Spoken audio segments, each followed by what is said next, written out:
Good morning. ഇന്നത്തെ നമ്മുടെ വീഡിയോയിലേക്ക് എല്ലാവർക്കും സ്വാഗതം. ഇന്നൊരു വ്യാഴാഴ്ചയാണ്. അപ്പോൾ റെജിനാണ് ഇന്ന് ഓഫാണ്. വാവയ്ക്ക് സ്കൂളിൽ പോകണം. ഇന്നലെ രാത്രി തന്നെ ഞാൻ പൂരി ഉണ്ടാക്കി വെച്ചിട്ടുണ്ടായിരുന്നു. പിന്നെ രാവിലെ എണീറ്റിട്ട് അതിലേക്കുള്ള കടലക്കറി ഉണ്ടാക്കുകയാണ്. വാവയ്ക്ക് സെക്കൻഡ് ബ്രേക്കിന് ആപ്പിളൊക്കെ കട്ട് ചെയ്തതിന് ശേഷം ഞാൻ അവളെ പോയി വിളിച്ച് കുളിപ്പിച്ച് റെഡിയാക്കുകയാണ് കേട്ടോ. രാവിലെ 6:15 ആയിട്ടുള്ളൂ. അപ്പോൾ നല്ല തണവാണ് പുറത്ത്. ഇന്ന് വാവനെ സ്കൂളിലൊക്കെ ഞാനും കൂടെ പോയി. കാരണം ഞങ്ങൾക്ക് കുറച്ച് സാധനങ്ങളൊക്കെ വാങ്ങാണ്ടായിരുന്നു. അപ്പോൾ വാവനെ സ്കൂളിലാക്കിയിട്ട് അതൊക്കെ വാങ്ങിയിട്ട് വരാമെന്ന് വിചാരിച്ചു. അപ്പോൾ 7 o'clock ഇവരുടെ ക്ലാസ് സ്റ്റാർട്ട് ചെയ്യുക. ഒരു 6:40 ഒക്കെ ആകുമ്പോൾ നമ്മൾ വീട്ടിൽ നിന്ന് ഇറങ്ങണം. അപ്പം ഇന്ന് ഫസ്റ്റ് ബ്രേക്കിന് ഞാൻ അവൾക്ക് കടലയും പൂരിയാണ് കൊടുത്തു വിട്ടത്. പൂരി അവൾക്ക് വെറുതെ കഴിക്കാനാണ് ഇഷ്ടം. കടല ഞാൻ വെറുതെ വെച്ചു കൊടുത്തെന്ന് മാത്രം. കടലയും അവൾ വെറുതെ കഴിക്കുള്ളൂ, അതിൻ്റെ ഗ്രേവി ഒന്നും അവൾ കഴിക്കില്ല. അപ്പോൾ രാവിലെ തന്നെ എനിക്കൊരു പൂരി വേണമെന്ന് പറഞ്ഞിട്ട് എന്നെ ഇത് വാങ്ങി കഴിക്കുകയായിരുന്നു. സാധാരണ സ്കൂളിൽ പോകുന്നതിന് മുമ്പ് ഞാൻ ഒന്നും അങ്ങനെ കഴിക്കാൻ കൊടുക്കാറില്ല. കാരണം 2-3 തവണ അവൾ കഴിച്ചിട്ട് വോമിറ്റ് ചെയ്തു കാറിൽ. അതെനിക്ക് തോന്നുന്നു രാവിലെ തന്നെ ഉറക്കം കംപ്ലീറ്റ് ആവണമില്ല, എന്നിട്ട് എണീറ്റ് ഫുഡ് കഴിച്ച് പിന്നെ ട്രാവൽ ചെയ്യല്ലേ. അപ്പം അതായിരിക്കും എന്ന് വിചാരിച്ചിട്ട് ഞാൻ പിന്നെ ഒന്നും കൊടുക്കാണ്ടായപ്പോൾ ആൾ ഓക്കെയാണ്. പിന്നെ ആൾക്ക് 7:30 അവരവിടെ ഫസ്റ്റ് ബ്രേക്ക് കൊടുക്കും. അപ്പം അത്ര വിശപ്പാവില്ലല്ലോ. സ്കൂളിൽ പോയിട്ടാണ് സാധാരണ കഴിക്കാറ്. ബാക്കിയൊന്ന് സ്കൂളിൽ പോകാൻ നല്ല മടിയായിരുന്നു. റെജിനാടിന് സാധാരണ ഫ്രൈഡേ സാറ്റർഡേ ആണ് ഓഫ് ഉണ്ടാവാറ്. അപ്പോൾ ഈ ആഴ്ച തേഴ്സ്ഡേയും ഫ്രൈഡേ ആയിരുന്നു. അപ്പോൾ ആൾക്ക് അച്ഛനുള്ള ദിവസം നമ്മൾ എവിടേക്കെങ്കിലുമൊക്കെ പുറത്തേക്ക് പോവും കറങ്ങാൻ എന്നുള്ളത് ആൾക്കറിയാം. അപ്പം അത് കാരണം ഇന്നലെ രാത്രി തൊട്ടേ പറച്ചിലായിരുന്നു, അച്ഛൻ പോണില്ലല്ലോ, അപ്പം ഞാനും പോണില്ല സ്കൂളിലേക്ക് എന്നൊക്കെ പറഞ്ഞിട്ട് ഭയങ്കര സങ്കടമായിരുന്നു. അത് പൊട്ടിയിരുന്നു ശരിക്ക്. വായിക്കുന്ന മടിയുണ്ട് തോന്നുന്നു സ്കൂളിൽ പോവാൻ. അച്ചക്കുട്ടിക്ക് മുടക്കായ കാരണം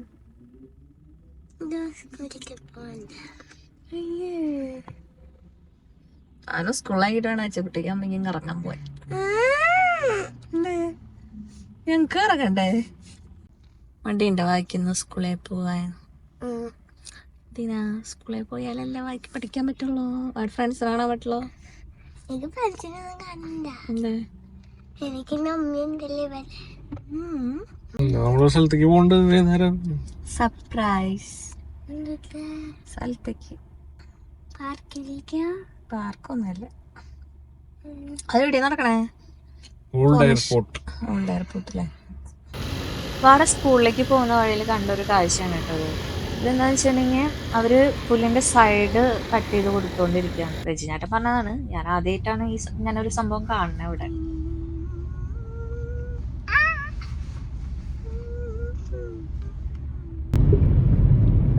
അങ്ങനെ നമ്മൾ വാവയുടെ സ്കൂളിൽ എത്തിയിട്ടോ. അങ്ങനെ വാവ ബായൊക്കെ പറഞ്ഞ് മനസ്സോടു കൂടിയിട്ട് തന്നെ പോയി സ്കൂളിലേക്ക്.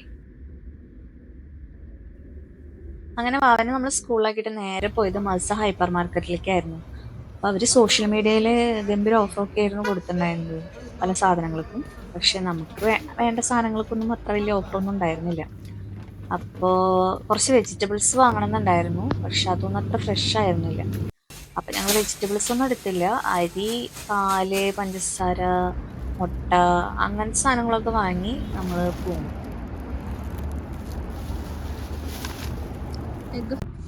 അങ്ങനെ ഞങ്ങൾ മർസയിൽ നിന്ന് ഇറങ്ങിട്ടോ. പക്ഷേ ഞങ്ങൾ ഓഫർ ഉണ്ടാവും വിചാരിച്ചിട്ടാണ് പോയത്. അവരുടെ ഗംഭീര ഓഫറൊക്കെ ആയിരുന്നു സോഷ്യൽ മീഡിയയിൽ കൊടുത്തിരുന്നത്. പക്ഷെ നമ്മൾ എക്സ്പെക്ട് ചെയ്തതിനേക്കാൾ കുറച്ച് എമൗണ്ട് ആയി ബില്ല്.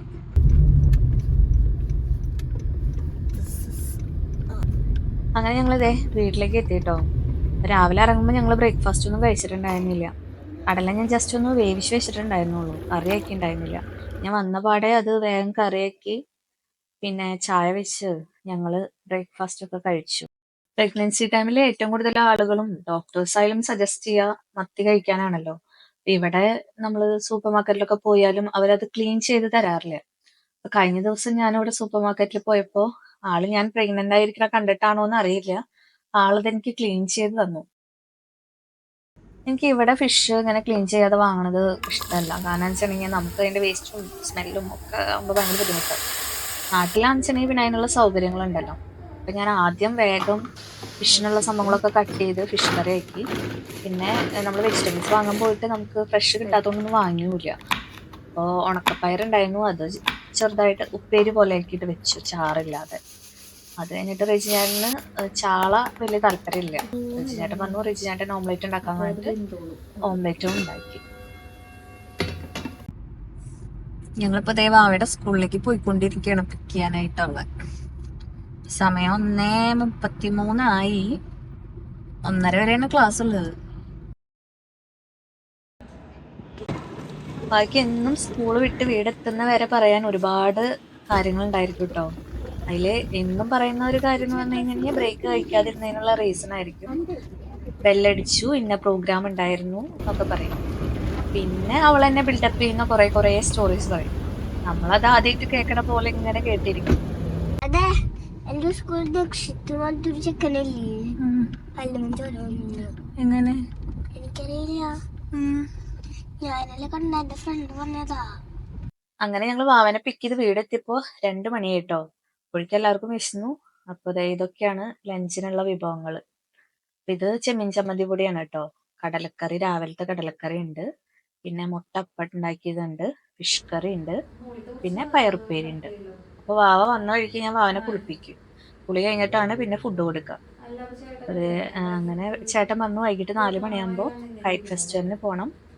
അപ്പോൾ അവോട് കിടന്ന് ഉറങ്ങിക്കോളാൻ പറയായിരുന്നു. അപ്പൊ റെജിനേട്ടൻ അത് കഴിഞ്ഞിട്ട് ഒരു മീറ്റിംഗ് ഉണ്ടായിരുന്നു. അപ്പൊ റെജിനേട്ടൻ മീറ്റിംഗ് അറ്റൻഡ് ചെയ്യായിരുന്നു. അപ്പോൾ ഞാനും വാവും കൂടി പോയി കുറച്ചു നേരം കിടന്നുറങ്ങി. അപ്പൊ ഞങ്ങൾ കിടന്നുറങ്ങാൻ പോവാല്ലേ? ആ പിക്ചർ കാണിച്ചു കൊടുക്ക്, ഭംഗിയുണ്ട് കാഴ്ച. അപ്പൊ ഞങ്ങൾ ഉറങ്ങി എണീറ്റിട്ട് കാണാം. Okay, bye bye. A few minutes later.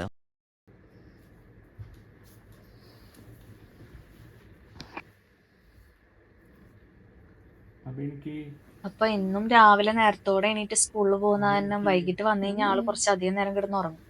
അപ്പൊ ഇന്നൊരു 3 മണിയൊക്കെ കഴിഞ്ഞിട്ടുണ്ട് ആൾ ഉറങ്ങുമ്പോ. അപ്പൊ 4:30 ആയപ്പോഴേക്കും റെജിനേട്ടൻ അവളെ വിളിച്ചോണ്ടിരിക്കുകയാണ് എണീക്കാൻ. പക്ഷെ ആൾക്ക് ഉറക്കം മതിയാവണില്ല. എന്നാ കൈറ്റ് ഫെസ്റ്റിവലിന് പോണോന്ന് ചോദിച്ചാൽ വേണമെന്നും പറയും. അപ്പൊ അതേ റെജിനേട്ടൻ എങ്ങനെയൊക്കെയോ എണീപ്പിച്ച് കുത്തിപ്പൊക്കി കൊണ്ടുവന്നു.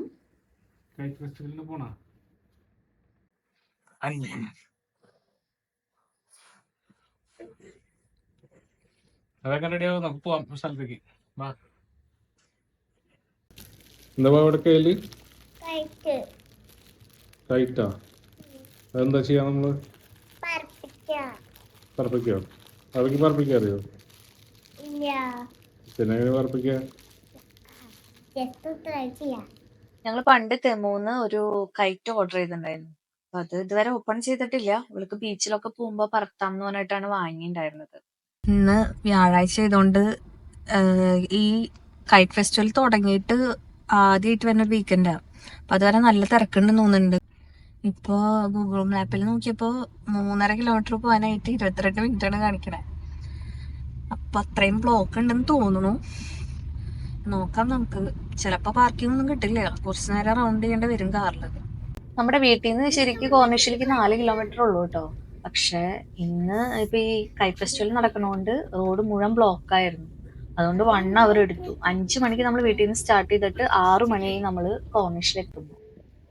ഓൾഡ് ദോഹ പോർട്ട് എന്നാണ് കേട്ടോ ഈ സ്ഥലത്തിന് പറയാ. അപ്പൊ ഇവിടെ മിക്കപ്പോഴും വരുമ്പോ കാണാം ക്രൂസ് ഷിപ്പുകള്. ഇപ്രാവശ്യം ഞങ്ങൾ 2 ക്രൂസ് ഷിപ്പ് കണ്ടു. ഒരെണ്ണം ചെറുതായിരുന്നു, ഒരെണ്ണം നല്ല വലുതായിരുന്നു. അപ്പൊ അതിന്റെ ഉള്ളിൽ എന്തോ പാർട്ടിയും എന്തൊക്കെയോ നടക്കുന്നുണ്ടായിരുന്നു തോന്നുന്നു. ലൈറ്റും ഭയങ്കര ബഹളായിരുന്നു. അപ്പൊ അതിന്റെ തൊട്ടടുത്താണ് ഇപ്പൊ ഈ കൈറ്റ് ഫെസ്റ്റിവൽ നടക്കുന്നുണ്ടായിരുന്നത്. റെജിനേട്ടൻ അവിടെ പാർക്കിംഗ് കിട്ടാത്തതുകൊണ്ട് എന്നോടും അവോടും അവിടെ ഇറങ്ങിക്കോളാൻ പറഞ്ഞു. റെജിനേട്ടൻ പാർക്കിംഗ് നോക്കട്ടെ, കിട്ടിയാൽ വരാം, അല്ലെങ്കിൽ പിന്നെ നമ്മളിത് കണ്ടു കഴിയുമ്പോൾ വിളിച്ചാൽ മതി എന്ന് പറഞ്ഞു. അപ്പൊ പുറത്തിറങ്ങിയപ്പോഴാണ് നല്ല തണവുണ്ടായിരുന്നു. ജാക്കറ്റ് അഞ്ച കാറിലായിരുന്നു, അത് എടുക്കാനും മറന്നു. പാവയഞ്ച നിന്ന് ഇറക്കിയായിരുന്നു. അങ്ങനെ ഞങ്ങൾ കുറച്ചു നേരം ഇതൊക്കെ കണ്ടു. നല്ല രസമായിരുന്നു കൈറ്റ്. പക്ഷെ ആ ഒരു കാറ്റും പിന്നെ തണവും കാരണം അത്ര അധികം എൻജോയ് ചെയ്യാൻ പറ്റിയില്ല. അപ്പൊ അതിന്റെ ഇടയിൽ ആ ക്രൂസ് ഷിപ്പ് പോവാണ് കേട്ടോ. അതങ്ങനെ മെല്ലെ മെല്ലെ മൂവ് ചെയ്ത് അങ്ങനെ പോയി അവിടെ നിന്ന്. ഇന്ന് തേഴ്സ്ഡേ ആയതുകൊണ്ട് നല്ല തിരക്കുണ്ടായിരുന്നു കേട്ടോ. അപ്പൊ നാളെ മറ്റന്നാളും ഇവിടെ സ്കൂള് അവധിയാണല്ലോ. അപ്പൊ അത് കാരണം കുട്ടികളും പേരൻസും ഒക്കെ ആയിട്ട് നല്ല തിരക്കായിരുന്നു. ഇതൊക്കെ കണ്ടില്ലേ, ഒരുപാട് വെറൈറ്റിയിലുള്ള പട്ടങ്ങളൊക്കെ ഉണ്ടായിരുന്നു. ഫിഷ് ഉണ്ടായിരുന്നു, ദ ബാറ്റ്മാൻ, ഡോഗ്, എലഫന്റ്, അങ്ങനെ ഒരുപാട് ഒരുപാട് പട്ടങ്ങൾ ഉണ്ടായിരുന്നു. പിന്നെ അതേ അതിന്റെ ബാക്കിൽ തന്നെ ഒരു മാജിക് ഷോ ഉണ്ടായിരുന്നു. അത് പക്ഷെ ഓപ്പൺ സ്റ്റേജ് ആയിരുന്നു. അത് കാരണം നമുക്ക് അത്രയും അവിടെ നിന്ന് എൻജോയ് ചെയ്യാൻ പറ്റുന്നുണ്ടായിരുന്നില്ല. കാരണം നല്ല തണവും നല്ല കാറ്റുമായിരുന്നു. അപ്പോ അങ്ങനെ ഇത് നമ്മുടെ ഇന്ത്യൻ ഫ്ലാഗ് വെച്ചിട്ടുള്ള ഒരു കൈറ്റ് ഉണ്ടായിരുന്നു.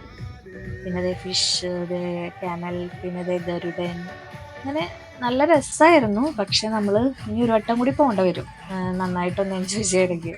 കാരണം ഇപ്പൊ തണവായതുകൊണ്ട് അത്രയും നമുക്കങ്ങോട്ട് അവിടെ പുറത്ത് നിൽക്കാൻ പറ്റിയില്ല. ഇത് നമ്മൾ വാങ്ങിക്കൊണ്ടുപോയ പട്ടാണ് കേട്ടോ. അപ്പോൾ ഇതിനാന്ന് വെച്ചിട്ടുണ്ടെങ്കിൽ ത്രെഡ് ഉണ്ടായിരുന്നില്ല. പിന്നെ അതിന്റെ കമ്പിയൊക്കെ നമ്മൾ വീട്ടിൽ നിന്ന് എടുത്തപ്പോൾ വീട്ടില് വീണ് പോയി. അപ്പൊ നമ്മൾ തിരിച്ചെത്തിയപ്പോഴാണ് കാണുന്നത് നിലത്ത് വീണ് കിടക്കുകയായിരുന്നു.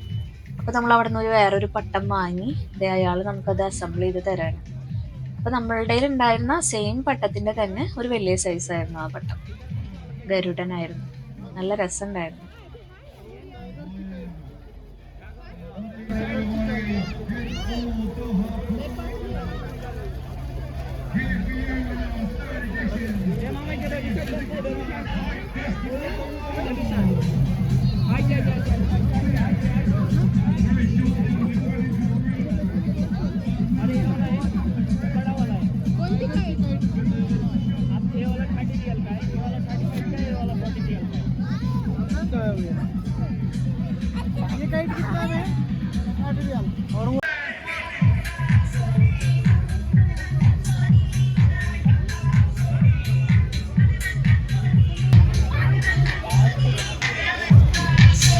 അവിടെ അത്യാവശ്യം നല്ല കാറ്റുള്ളതുകൊണ്ട് വാവയ്ക്ക് തന്നെ പട്ടം പറത്താൻ പറ്റുന്നുണ്ടായിരുന്നില്ല.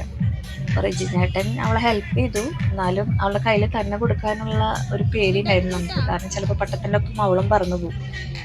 അപ്പൊ അത് കാരണം അവൾക്ക് അധികം നേരം പറത്താൻ പറ്റിയില്ല. പിന്നെ ഞാനും റെജിനേട്ടനും മാറി മാറി കുറച്ചു നേരമൊക്കെ പറത്തി. ഇത് നമ്മളെന്താ പറയാ, നമ്മുടെ കുട്ടിക്കാലത്തിലേക്ക് തിരിച്ചു കൊണ്ടുപോകാന്ന് പറയില്ലേ, ചില നല്ല ഓർമ്മകളൊക്കെ നമ്മുടെ മനസ്സിലേക്ക് വന്നിട്ടോ. കാരണം നമ്മൾ നമ്മുടെ കുട്ടിക്കാലത്ത് എന്താ പറയാ, നമ്മൾ തന്നെ സ്വയം പട്ടുണ്ടാക്കലും, അന്നൊന്നും ഇങ്ങനെ റെഡിമെയ്ഡ് കിട്ടില്ലല്ലോ. കിട്ടുമായിരിക്കും അറിയില്ല. പക്ഷെ നമ്മളൊക്കെ സ്വയം ഉണ്ടാക്കി പറത്തേർന്ന ആ ഒരു ഓർമ്മയൊക്കെ നമുക്ക് പെട്ടെന്ന് വന്നു കേട്ടോ. കുറച്ചു നേരം കൂടിയും അവിടെ നിൽക്കണം എന്നുണ്ടായിരുന്നു. പക്ഷെ ഭയങ്കര കാറ്റും പിന്നെന്താ പറയാ തണവായതുകൊണ്ട് നമുക്ക് നമ്മുടെ ആരോഗ്യം കൂടി നോക്കണമല്ലോ.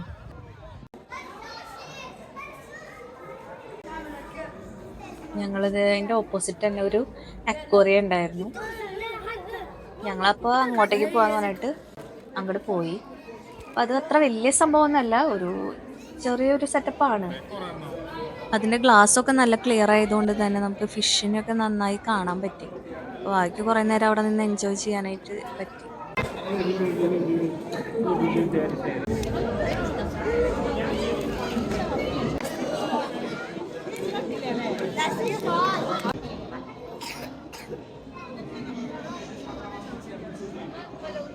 അവിടെ പുറത്തെ കാറ്റും തണവൊക്കെ കാരണം ഞാൻ ഒത്തിരി ടയർഡായിട്ടുണ്ടായിരുന്നു. ഞാനും മാത്രമല്ല വാവയും. കാരണം റെജിനേട്ടൻ കുറച്ച് കഴിഞ്ഞിട്ടാണ് വന്നത്. ഞങ്ങൾ രണ്ടുപേരും കുറച്ചധികം നേരം പുറത്ത് നിൽക്കേണ്ട വന്നല്ലോ. അപ്പം അത് കാരണം ഞാൻ പറഞ്ഞു വേഗം വീട്ടിലേക്ക് പോകാന്ന് പറഞ്ഞിട്ട് ഞങ്ങൾ അവിടെ നിന്ന് ഇറങ്ങി. അങ്ങനെ ഞങ്ങളുടെ വീട്ടിലേക്ക് മടങ്ങാൻ. നല്ല കാറ്റും നല്ല തണവുണ്ട്. അപ്പം അധികം നേരം നിൽക്കണ്ടെന്ന് വിചാരിച്ചു. അപ്പോൾ ഞങ്ങളുടെ ഈ കുഞ്ഞു ഡേ ഇൻ മൈ ലൈഫ് നിങ്ങൾക്ക് ഇഷ്ടമായെന്ന് വിചാരിക്കുന്നു. വീണ്ടും പുതിയൊരു വീഡിയോ ആയിട്ട് ഉടൻ കാണാമെന്ന് പ്രതീക്ഷയോടെ ബൈ. കയ്യെത്തും ദൂരെ ഒരു കുട്ടിക്കാലം, മഴവെള്ളം പോലെ ഒരു കുട്ടിക്കാലം, ആടിക്കാറ്റായോ പായും പ്രായം, ആടിക്കാറ്റായോ പായും പ്രായം.